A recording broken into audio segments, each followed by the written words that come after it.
أعوذ بالله من الشيطان الرجيم بسم الله الرحمن الرحيم هنالك الولاية لله الحق هو خير ثوابا وخير عقبا صدق الله العظيم۔ آج اللہ تعالیٰ کے فضل سے ہمارے پاس جو ہے سورہ کہف کی آیت نمبر 44 ہے۔ تو سب سے پہلے ہم اس آیت میں جو الفاظ ہے، جو کلمات ہے، جو ورڈز ہے، ان کو ہم الگ کر لیتے ہیں۔ ہنالک الولایت للہ، لی لام زیر لی، اللہ یہ بنتا ہے للہ، لام جارہ پلس اللہ۔ الحق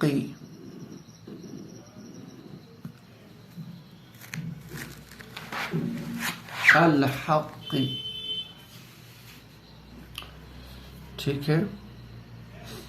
ہوا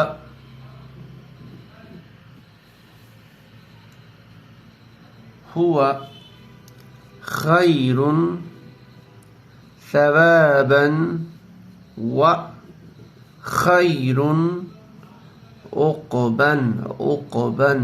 عقبا۔ تو یہ ایک چھوٹی آیت ہے، اس رکوع کی آخری آیت، تو اس میں ہم نے الفاظوں کو الگ کیا۔ اب سیکنڈ سٹیپ پہ یہ جو الفاظ ہے، یہ جو کلمات ہے، یہ جو ورڈز ہے، یہ اسماء ہے، افعال ہے، حروف ہے۔ کون سی کیٹیگری میں افعال ہوتے ہیں اس کو ہم دیکھ لیں گے۔ دیکھیں،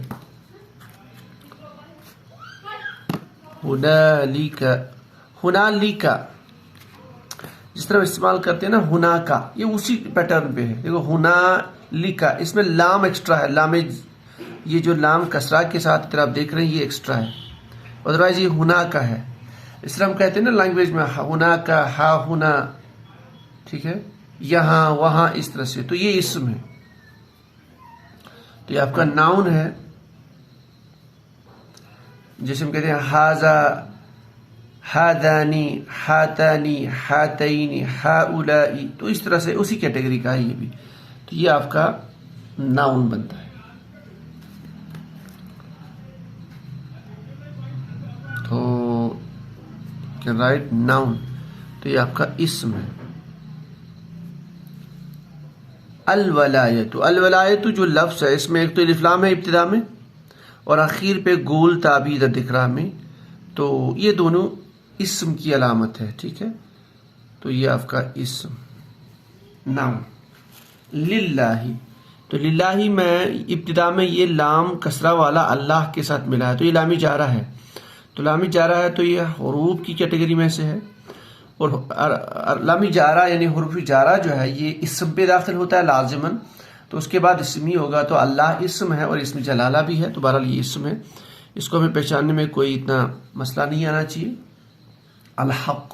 الحق میں بھی ابتدا میں الف لام ہے، تو یہ آپ کا اسم ہے۔ پھر ہوا بڑی مشہور ضمیر ہے، ڈیٹیچ ضمیر، منفصلہ اسم۔ خیر اخیر پہ تنوین ہے، تو یہ بھی اسم کی پہچان ہے، یعنی علامت ہے اسم کو پہچاننے کی۔ ثوابا میں بھی آخر پہ آپ کا تنوین ہے، تو اسم۔ و حروف میں سے حرفیات،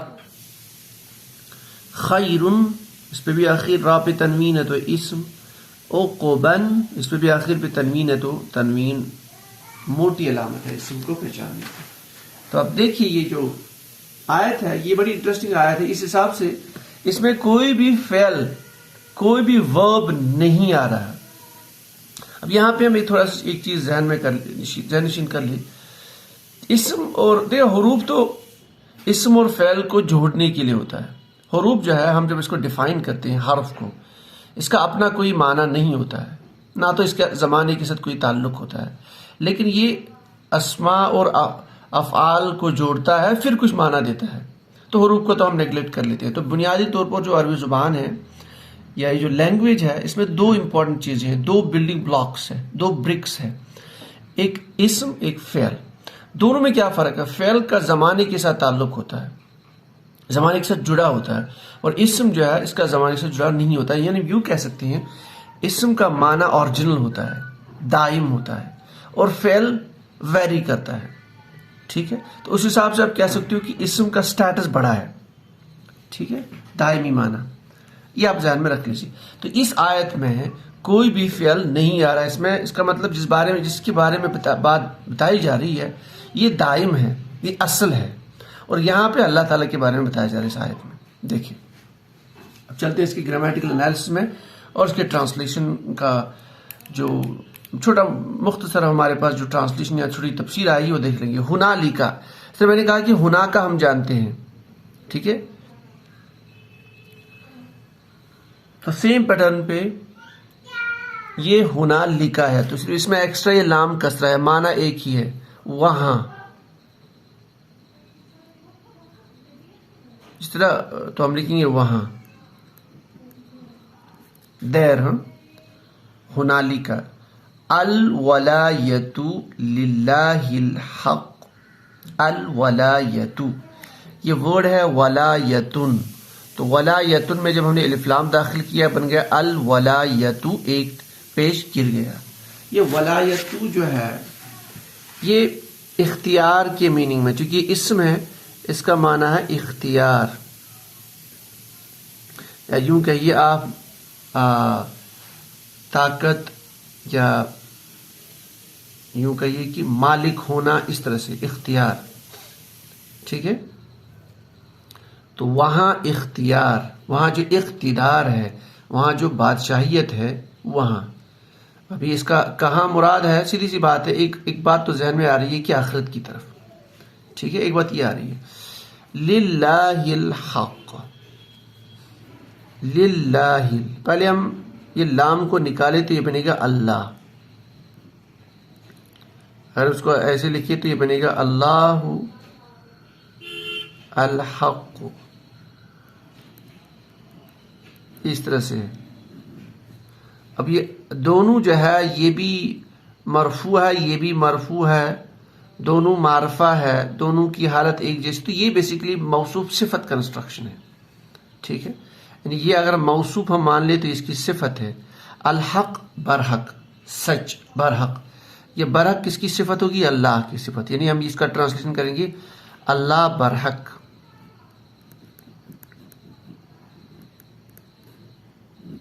اس کو میں ایسے سوچ سکتے ہیں. ٹھیک ہے، اب جب اس پہ آپ نے لام داخل کیا تو یہ بنے گا لام جارہ سے للہ، تو اس کی صفت بھی ہوگی کنورٹ کسرہ میں، تو بنے گا للہ الحق. اب لام جارہ سے آپ کے لیے کا میننگ نکال سکتے ہیں، کا میننگ بھی نکال سکتے ہیں ڈیپینڈنگ آن دا کانٹیکسٹ. ٹھیک ہے، اگر ہم کے لیے نکالیں گے تو اللہ برحق کے لیے، کا معنی نکالے تو اللہ برحق کا. کانٹیکسٹ ہمیں بتا رہا ہے کا ہی میننگ بیٹر ہے. ہنالکا وہاں اختیار ہے برحق اللہ کا، یعنی وہاں صرف اختیار ہے اس ذات کا جو برحق ہے. اللہ برحق ہے، اسی کا اختیار ہے وہاں. یعنی جو بھی چیز آخرت میں ہوگی، جو بھی منازل طے ہوں گی، وہ سارا کا سارا اختیار اللہ کے ہاتھ میں ہے. ٹھیک ہے، ہنالک الولایۃ للہ الحق. ولایت میں ایک معنی بھی آتا ہے، اگر ولایت واو کسرہ کے ساتھ آئے ولایت، اگر ولایت اس کو بنا لی، اس کا مطلب ہوتا ہے مدد، نصرت ہے. ٹھیک ہے، بہرحال یہاں پہ واو فتح ہے تو ولایت اختیار کے میننگ میں سب سے بیسٹ ٹرانسلیشن ہے اس کا. جیسے مولا جس کو ہم بولتے ہیں، یہ وہی روٹ ورڈ وہی ہے. تو ہنالک الولایۃ، وہاں کا جو اختیار ہے، وہاں جو اختیار ہے وہ اسی اللہ برحق، اسی ذات برحق کا ہے. ٹھیک ہے، ہوا وہ غائب کی ضمیر، غائب واحد مذکر غائب کی ضمیر منفصلہ ڈیٹیچڈ ضمیر، وہ مراد وہ اللہ. وہ کیا ہے؟ ہوا خیر، وہ بہتر ہے. خیر مطلب بہتر. وہ خیر، پھر آگے ثواباً. دیکھیں وہ خیر ثواباً.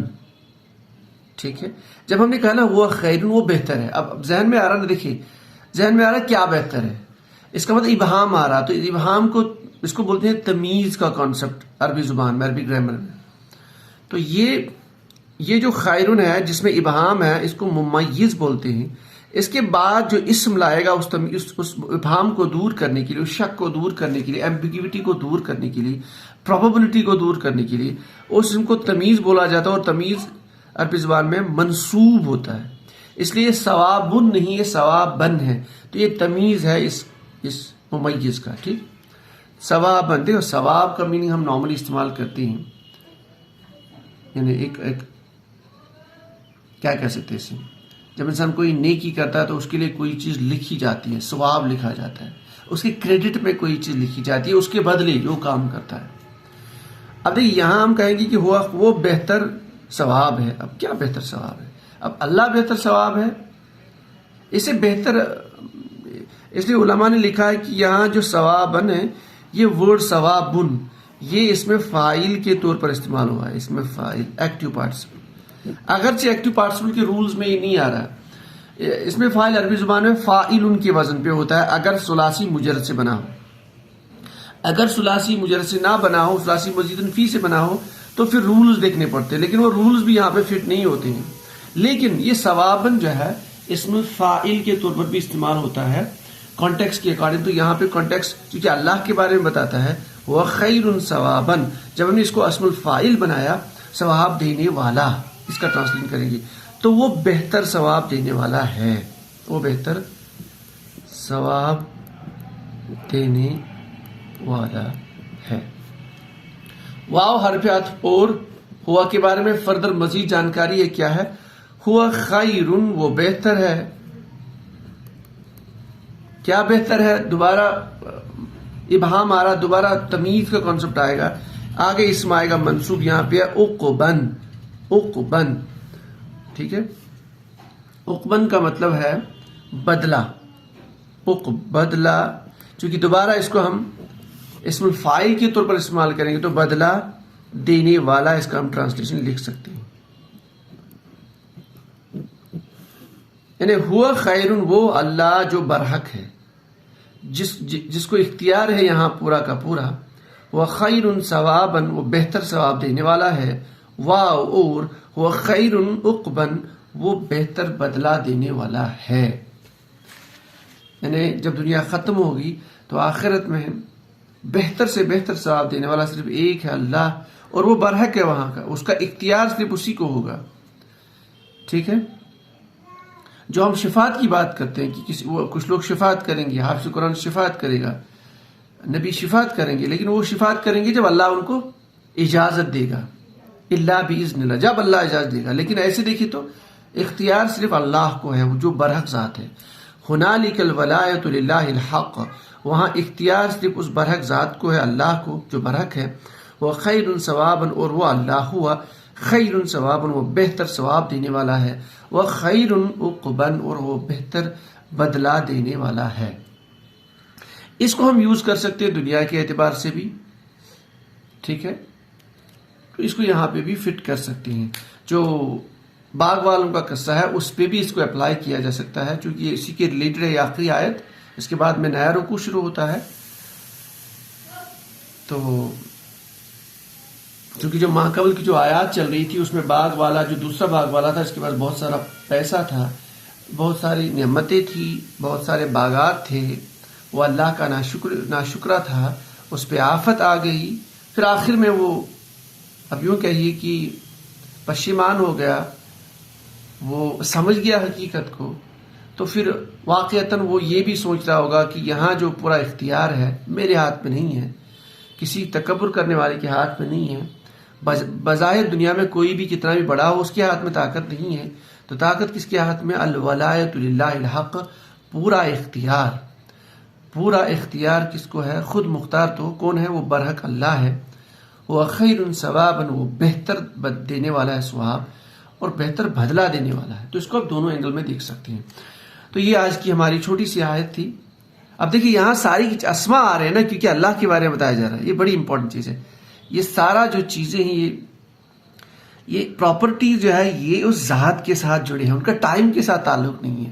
یعنی جیسے بہتر بدلہ دینے والا، یہ بدلہ دینے والا ٹائم ڈیپینڈنٹ نہیں ہے، ویسے ہی ثواب دینے والا ٹائم ڈیپینڈنٹ نہیں، ویسے ہی برحق ہونا ٹائم ڈیپینڈنٹ نہیں. یہ ساری کوالٹیز اللہ کی صفات میں سے ہے، یہ برحق ہے. اس لیے یہاں پہ سارے اسماء استعمال ہوئے، یہاں ورب استعمال نہیں ہوا، کوئی فعل استعمال نہیں، کیونکہ فعل ٹائم ڈیپینڈنٹ ہوتا ہے.